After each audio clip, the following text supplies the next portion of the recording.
Remember when just stepping out the door in ripped jeans and a safety pin could feel like a declaration of independence?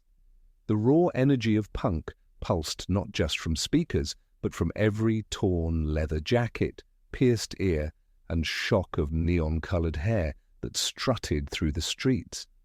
You could almost smell the faint tang of hairspray and sticky floors at late-night clubs, hear the unmistakable clang of boots on pavement, and feel the rebellious spirit in every DIY patch and provocative slogan. Punk fashion in the 70s wasn't just about clothes, it was about challenging the rules and creating your own identity in a world that sometimes refused to understand. Behind that tough exterior was a culture demanding to be seen and heard, one safety pin and spiked bracelet at a time. Did you dare the mohawk? Or maybe just borrowed a little swagger from the Ramones or Debbie Harry, even? If you didn't live the style yourself, chances are you felt its impact, shocking, inspiring, and freeing all at once. What was it about that look that set the world on fire? Let's uncover the electric story behind the style and attitude that changed fashion forever. Let's take a step back to the mid-1970s, a time of roaring change and uncertainty. The United States had just stumbled out of Vietnam, reels from Watergate still fresh, and the economy felt shaky under the weight of inflation and unemployment. Traditional values, those post-war rules that stitched together the suburbs years before, were unraveling at the edges, especially for a restless younger generation. Amid this chaos, a new, electrifying energy began to crackle beneath the surface, shaping not just sound but style. Punk was brewing. Before there was a punk look, there was a feeling, a rumble in the cities and a dissatisfaction with the polished, overproduced bands filling up arena stages. Young people in cities like New York and London, tired of velvet and bell-bottoms, wanted something raw, something that reflected their own experiences, gritty, immediate, and angry. Rock and roll had lost its rough edge for these kids. Their answer? Do it yourself. The first ripples came from unexpected places. In 1974, an unassuming dive bar on New York's Bowery, CBGB, opened its doors to a mix of outcasts, artists, and would-be musicians. Bands like Television and the Ramones took to its battered stage, not in costumes, but in battered jeans, torn T-shirts, and battered sneakers. In fact, word spread that Joey Ramone deliberately cut holes in his jeans because he hated the stiff feeling of new denim. A simple act, but one that transformed into a badge of authentic punk rebellion. Across the Atlantic, London's streets were humming with discontent. Youth unemployment soared, and Margaret Thatcher's ascent was still just on the horizon. This was a time when the British establishment felt distant and aloof. In the heart of London's King's Road was Sex, a small shop run by Vivienne Westwood and Malcolm McLaren. Its provocative name mirrored what you'd find inside: bondage trousers, shredded T-shirts, and aggressive political sloganeering splashed like graffiti on the garments. Here, fashion became protest, each safety pin or swatch of tartan a snarl to authority. Did you ever see those Westwood creations up close? They were as much a challenge as a garment, daring you to look away or join the movement. Not surprisingly, punk's attitude was shaped by what it was pushing against. The hippie idealism of the late 60s, long hair, mellow colors, tie-dye piece, felt to many young people like a faded poster from the past. They didn't want peace, love, and understanding. They wanted action, even if it meant tearing down the stage first. How did you feel when you first saw that clash of styles, a sea of spiked hair and tartan flanked by the last chords of Let It Be? Punk's defining look wasn't born from designer houses or glossy magazines. It was crafted on bedroom floors and thrift shop bins, assembled after midnight with whatever could be pinned, shredded, or written on. That DIY ethos, do-it-yourself, was as intrinsic to the era's fashion as it was to its music. Young punks raided their parents' closets, tore sleeves off jackets, hacked old plaid skirts into kilts, and loaded up on safety pins, not just as fasteners, but as statements.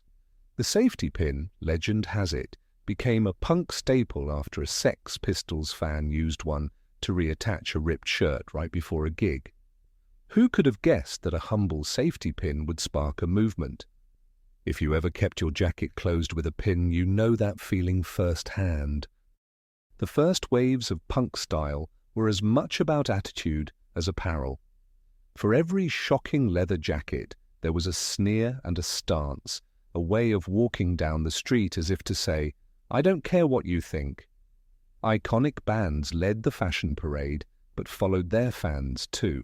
Johnny Rotten scrawled, "I hate," across his shirt. Susie Sue sported torn fishnets and Egyptian eyeliner, and everywhere you turned, someone was spray painting their boots or hacking their hair off in the mirror. Did you ever nervously ask a friend to give you your first at-home haircut, wondering if you'd be bold enough to go the full punk? But there's a twist. Punk wasn't about conformity to a uniform, but about breaking the mold. In New York, band members and devotees mixed in bits of glam and androgyny, while in London, the look grew harsher and more militant. Some see this as a reflection of the tougher times in British cities. The style became not just loud, but protective, a suit of armour against a world that didn't understand, or in some cases, outright despised punks. Punks wore jackets that could take a beating and boots that could outrun trouble, just in case the music or message brought heat down on the crowd. An unexpected detail: many early punk outfits were adorned with bits from unlikely sources, army surplus stores, medical supply shops, and even hardware stores. Leather, zippers, dog collars, and chains all found their way onto bodies and bandstands. Some say Sid Vicious, legendary bassist of the Sex Pistols, regularly wore a padlock around his neck because he didn't own an actual necklace, and that padlock soon became an iconic punk accessory seen from San Francisco to Sheffield. This wasn't the era of fast fashion either. If you wanted to be seen in something outrageous, you had to make it yourself, or at least make it your own. Remember painting slogans on your jacket with whiteout, or ripping the sleeves off a shirt you borrowed from your brother just because it felt right? Some punks even burned their clothes lightly with cigarettes to create an authentic, worn-out look. Here's a curious bit. In Britain, a shortage of tartan material forced some young punks to raid vintage shops and patchwork together scarves, pants, and jackets, mixing clashing styles intentionally. Talk about necessity being the mother of invention. Punk fashion became a public performance, every bit as confrontational as the music blasting behind it. Suddenly your clothing announced your politics, your anger, even your sense of humor. Buttons, badges, slogans, everything communicated something. Destroy T-shirts, for example, weren't just provocative. They captured the nihilistic wit at the heart of the moment. And yet, for all its in-your-face bravado, there was something deeply personal and vulnerable in those handmade patches and lovingly mutilated jeans. So, as the 1970s pressed on, punk swept from its gritty beginnings to become an unstoppable wave. It wasn't just a city thing anymore, but a national conversation. Suburbs caught on, and suddenly there were mohawks in Minneapolis and safety pins in Toledo. What started as an act of rebellion in grimy alleys soon danced under the TV lights of Top of the Pops. Did your local record shop start stocking spiked bracelets right next to the vinyl?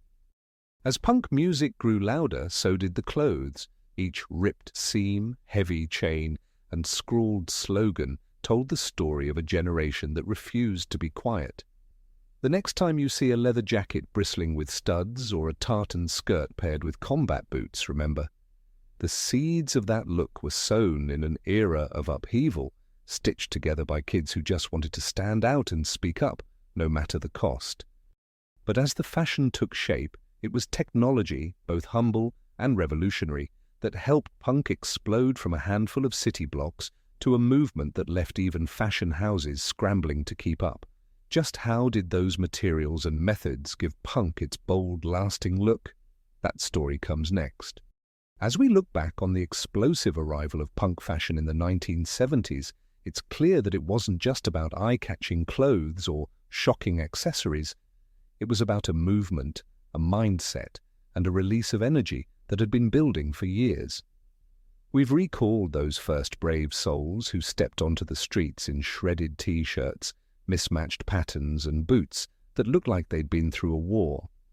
We remembered how the echoes of discontent after Vietnam and Watergate set the mood for a style that was all about fighting the system and carving out a place for yourself, even if that meant getting strange looks from across the subway car.